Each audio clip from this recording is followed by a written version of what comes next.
आजकल गुजरात के गांव-गांव के अंदर, घर-घर के अंदर आम आदमी पार्टी की चर्चा हो रही है। चारों तरफ आम आदमी पार्टी की चर्चा है।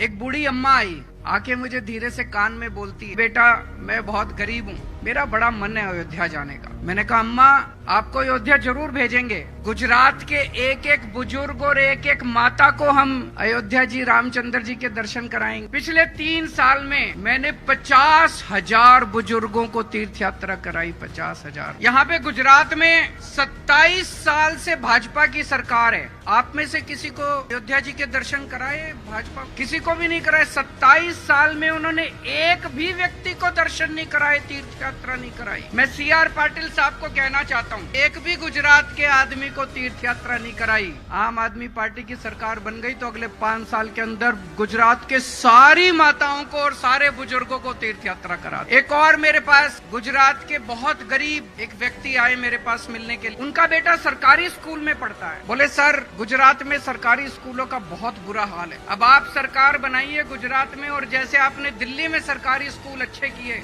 ऐसे ही गुजरात के भी सरकारी स्कूल अच्छे कर दिए। इतना बुरा हाल सरकारी स्कूलों का गुजरात में, इतना बुरा हाल।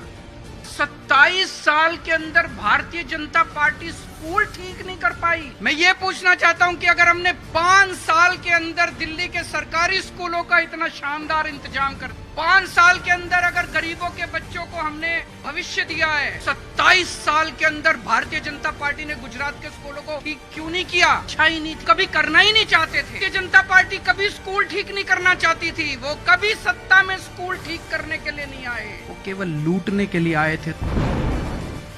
दिल्ली के अंदर हमने पिछले 7 साल से प्राइवेट स्कूलों को फीस नहीं बढ़ाने दी। मैं पूछता हूं कि अगर दिल्ली के अंदर हम प्राइवेट स्कूलों को ठीक कर सकते हैं तो 27 साल में भारतीय जनता पार्टी नहीं कर सकती क्या? कर तो सकती थी। मिले हुए हैं इनके साथ। भारतीय जनता पार्टी अमीरों की पार्टी है। अमीरों के लिए बड़े बड़े स्कूल बना देंगे, महंगे महंगे स्कूल बना देंगे, शानदार स्कूल बना देंगे।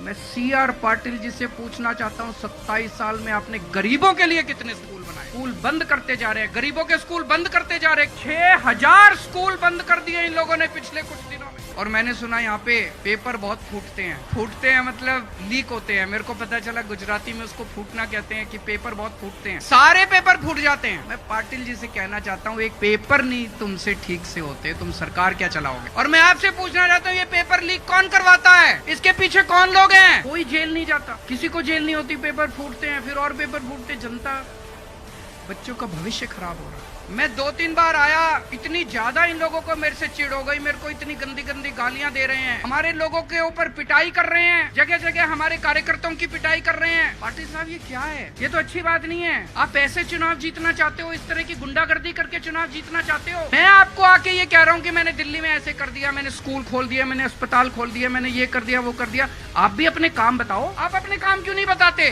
कोई काम किए ही नहीं, 27 साल में कोई काम किए ही नहीं, इसीलिए डरा रहे हैं। डरा के धमका के इस तरह से ये चुनाव जीतना चाहते हैं। ये तो अच्छी चीज नहीं है, ये तो गलत चीज है। अभी एक कांग्रेस का बहुत बड़ा नेता हमारी पार्टी ज्वाइन करना चाहता है।